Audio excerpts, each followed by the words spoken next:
Department of Social Welfare and Development gisugdan na ang proseso sa pag-rehabilitate sa minor de edad nga ginganlang beautiful shoplifter sa Cebu.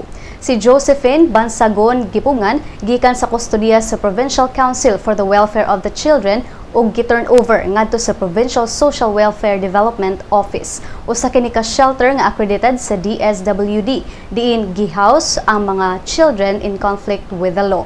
Mato ni PSWD o Assistant Head Rose Jao nga nipadala og suwat ang amahan ni Josephine ug nitugot alang sa padayon nga kustodiya sa batan-on sa maong ahensya.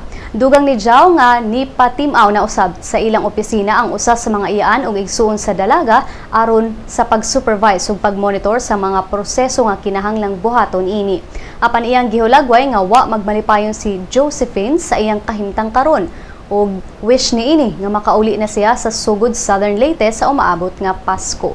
Matud sa opisyal nga kun mahumana ang proseso alang sa rehabilitasyon sa babay, mahimo na kining makabalik sa ilang dapit apan ubos gihapon sa kustodiya sa DSWD.